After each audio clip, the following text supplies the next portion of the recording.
Vote की लड़ाई विपक्ष वर्सेस ईसीआई। मुनीर की कसम देश को ले डूबेंगे हम। तमाम खबरें आपको दिखाएंगे, लेकिन सबसे पहले आइए देखते हैं ट्रेंड्स में वो कौन सी खबर है जो इस वक्त अलग अलग प्लेटफॉर्म पर ट्रेंड कर रही है। तो आइए सबसे पहले ये देख लेते हैं, और ये तमाम खबरें इस वक्त हम आपको दिखा रहे हैं जो अलग अलग प्लेटफॉर्म पर इस वक्त ट्रेंड कर रही है। सबसे पहले बात करेंगे विपक्ष वर्सेस ईसीआई की, यानी वोट की लड़ाई की।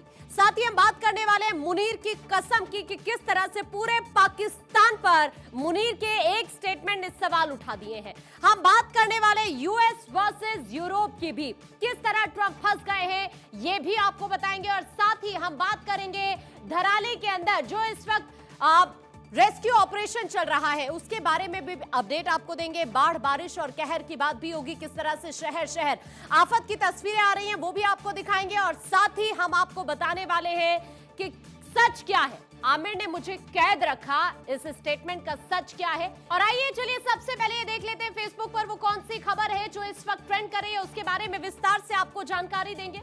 तो फेसबुक पर जो खबर ट्रेंड कर रही है वो है वोट की लड़ाई विपक्ष वर्सेस ईसीआई। दरअसल एक तरफ विपक्ष एसआईआर पर लगातार हंगामा कर रहा है, तो दूसरी तरफ संसद के दोनों सदनों की कार्यवाही भी विपक्ष के हंगामे की वजह से बार बार प्रभावित हो रही है। एसआईआर के मुद्दे पर विपक्ष सरकार और चुनाव आयोग की मंशा पर लगातार सवाल उठा रहा है, तो दूसरी तरफ अब राहुल गांधी के लगाए गए आरोपों के बाद 10 दिन के अंदर हरियाणा और महाराष्ट्र के मुख्य निर्वाचन अधिकारियों की तरफ से जारी 2 नोटिसों का मामला भारतीय राजनीति में एक महत्वपूर्ण और विवादास्पद मुद्दा बन चुका है। ये नोटिस उनकी हाल ही में की गई एक प्रेस कॉन्फ्रेंस में जो चुनाव आयोग पर उनकी तरफ से सवाल उठाए गए हैं, जो आरोप लगाए गए हैं, उन्हीं के जवाब में जारी किए गए हैं। सबसे पहले आपको बताते हैं, राहुल गांधी ने 7 अगस्त को एक प्रेस कॉन्फ्रेंस की जिसमें कर्नाटक, हरियाणा और महाराष्ट्र में मतदाता सूची में कथित अनियमितताएं और वोट चोरी का आरोप लगाया। उनके दावों में सबसे पहले अगर कर्नाटक की बात करें तो महादेवपुरा विधानसभा सीट पर 1 लाख से ज्यादा फर्जी वोट होने का दावा किया गया, जिसमें डुप्लीकेट वोटर, फर्जी पते और एक ही पते पर दर्जनों मतदाता शामिल है। उन्होंने यहाँ पर यह भी कहा कि एक महिला ने 2 बार मतदान किया। हरियाणा को लेकर भी राहुल गांधी की तरफ से आरोप लगाए गए। 8 सीटों पर कांग्रेस के 22,000 से ज्यादा वोटों के अंतर से हारने और सुनियोजित वोट चोरी का आरोप यहां पर राहुल गांधी की तरफ से लगाया गया। उन्होंने दावा किया कि बैलेट पेपर में कांग्रेस को बहुमत मिला, लेकिन ईवीएम के नतीजों में बदलाव हुआ है। महाराष्ट्र को लेकर भी राहुल गांधी की तरफ से आरोप लगाए गए। मतदाता सूची में हेराफेरी और फर्जी मतदान के दावे उन्होंने किए। राहुल गांधी ने इन आरोपों को समर्थन देने के लिए 22 पेजेस का प्रेजेंटेशन और यहां पर कुछ डॉक्यूमेंट्स भी शेयर किए, जिन्हें उन्होंने चुनाव आयोग का डेटा बताया। अब इस पर चुनाव आयोग की तरफ से भी जवाब दिया गया। चुनाव आयोग ने राहुल गांधी की तरफ से जो आरोप लगाए गए उनको झूठा और भ्रामक करार दिया। नोटिस जारी होते हैं उसके बाद हरियाणा और महाराष्ट्र के मुख्य निर्वाचन अधिकारियों ने राहुल गांधी को 10 दिन के अंदर हस्ताक्षरित शपथ पत्र के साथ सबूत जमा करने के लिए कह दिया, ताकि जन प्रतिनिधित्व अधिनियम 1950 और साथ ही मतदाता पंजीकरण नियम 1960 के तहत कार्रवाई की जा सके। कर्नाटक की बात करें तो कर्नाटक के सीईओ ने शकुन रानी के 2 बार वोटिंग के दावे को खारिज किया और कहा कि महिला ने केवल एक ही बार मतदान किया। उनके द्वारा पेश किए गए दस्तावेज को भी गलत बताया गया। आयोग की तरफ से कहा गया कि अगर राहुल गांधी अपने दावों को साबित नहीं कर पाते तो उन्हें देश से माफी मांगनी ही होगी। अब समझने की जरूरत है इसकी कानूनी और तकनीकी पहलू क्या है। रूल 20 की अगर हम बात करें, 23B ये क्या होता है? ये मतदाता पंजीकरण नियम है। 1960 का प्रावधान है जो मतदाता सूची में नाम जोड़ने, हटाने या संशोधन के लिए आपत्तियों से रिलेटेड है। शपथ पत्र के साथ पूरी की पूरी जानकारी, जिसमें नाम, जिसमें पता, जिसमें मतदान केंद्र, बहुत ज्यादा जरूरी होता है कि वो प्रोवाइड कराया जाए। अगर गलत जानकारी होती है तो कानूनी कार्रवाई भी हो सकती है। अब समझने की जरूरत है कि इसके कानूनी परिणाम क्या हो सकते हैं। अगर राहुल गांधी सबूत नहीं दे पाते तो उनके खिलाफ धारा 337 के तहत कार्रवाई हो सकती है। हालांकि कांग्रेस ने इसे लोकतंत्र और संविधान पर हमला बताया है। राहुल गांधी ने कहा कि उनके दावे सार्वजनिक है और इसे ही शपथ पत्र माना जाए।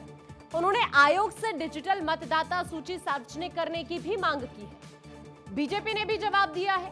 बीजेपी ने इसे राजनीतिक नाटक करार दिया है। केंद्रीय मंत्री किरेन रिजिजू ने यह कहा कि राहुल हार की हताशा में संवैधानिक संस्थाओं को बदनाम कर रहे हैं। इंडिया गठबंधन की अगर हम बात करें तो कांग्रेस ने अपने सहयोगियों के साथ चर्चा की बाकायदा एक योजना बनाई है ताकि एकजुट रणनीति यहां पर बनाई जा सके। कुल मिलाकर राहुल गांधी के आरोप संवैधानिक संस्था की निष्पक्षता पर सवाल जरूर उठाते हैं, जो लोकतंत्र के लिए एक बहुत बड़ा और गंभीर मुद्दा भी है। अगर उनके दावे सही हैं, तो ये मतदाता सूची और ईवीएम की विश्वसनीयता पर सवाल उठाता है, लेकिन बिना ठोस सबूत के संस्थानों की साख को नुकसान भी पहुंचा सकता है। अब आयोग का सख्त रुख उसकी निष्पक्षता और पारदर्शिता को बचाने की कोशिश दिखता है। राहुल गांधी के लिए यह जोखिम भरा हो सकता है, क्योंकि सबूत न देने पर कानूनी कार्रवाई और माफी की मांग उनकी छवि को भी प्रभावित कर सकती है। राहुल गांधी और चुनाव आयोग के बीच ये टकराव एक बहुत बड़ा और गंभीर मुद्दा है, जो मतदाता सूची की पारदर्शिता और चुनावी प्रक्रिया की विश्वसनीयता पर सवाल उठाता है।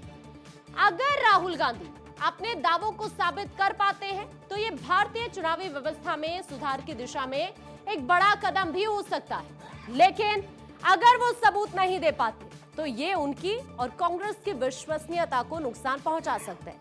इस मामले में अगले 10 दिन बहुत इंपॉर्टेंट रहने वाले, क्योंकि शपथ पत्र और सबूतों के पेश करने से ही स्थिति पूरी तरह से साफ हो पाएगी।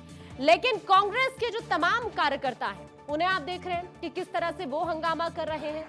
आज भी उनकी तरफ से एक बड़ी रणनीति तैयार की गई और इसी वजह से लगातार विरोध दर्ज किया जा रहा है। आइए एक्सपर्ट देखते हैं जल्दी से अब वो कौन सी खबर है जो इस वक्त ट्रेंड कर रही है।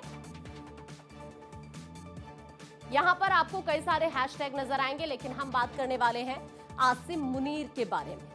दरअसल मुनीर ने अभी एक स्टेटमेंट दिया, कहा कि अगर हमें लगा कि हम डूब रहे हैं तो आधी दुनिया को अपने साथ ले डूबेंगे। एक गंभीर और उत्तेजक बयान है। इस तरह का बयान खासकर अमेरिकी धरती से अंतरराष्ट्रीय समुदाय में एक बड़ी चिंता का विषय भी बन सकता है, क्योंकि ये परमाणु हथियारों के उपयोग को लेकर लापरवाही और गैर जिम्मेदाराना रवैया दर्शाता है। यह बयान भारत पाकिस्तान के बीच जो पहले से तनाव है उसको और बढ़ाने का काम करता है, खासकर हाल के ऑपरेशन सिंदूर और पहलगाम आतंकी हमले के बाद। हालांकि ये धमकी गीदड़ भभकी के रूप में देखी जा रही है, क्योंकि भारत की सैन्य और परमाणु क्षमता पाकिस्तान से कहीं ज्यादा उन्नत है। भारत ने बार बार क्लियर किया है कि वो परमाणु ब्लैकमेल को बर्दाश्त नहीं करेगा, और ये बयान पाकिस्तान की सैन्य और आर्थिक कमजोरी को छिपाने का प्रयास भी हो सकता है, ताकि घरेलू और अंतर्राष्ट्रीय मंच पर अपनी प्रासंगिकता बनाए रखी जा सके।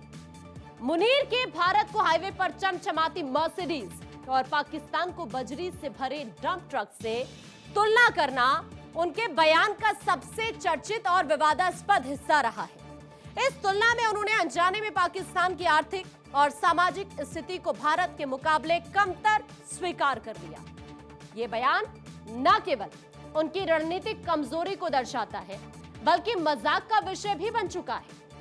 भारत को मर्सिडीज यानी एक प्रीमियम, उन्नत और तेज वाहन, और पाकिस्तान को डंप ट्रक यानी भारी, धीमा और कम मूल्यवान कहना यह स्वीकार करता है कि भारत आर्थिक, तकनीकी और सामरिक रूप से पाकिस्तान से कहीं आगे है। भारत की जीडीपी, तकनीकी प्रगति और वैश्विक मंच पर बढ़ती साख इस तुलना को और पुख्ता करती है। वहीं पाकिस्तान की अर्थव्यवस्था गंभीर संकट से गुजर रही है और वो अंतर्राष्ट्रीय मुद्रा कोष यानी IMF और अन्य देशों पर वित्तीय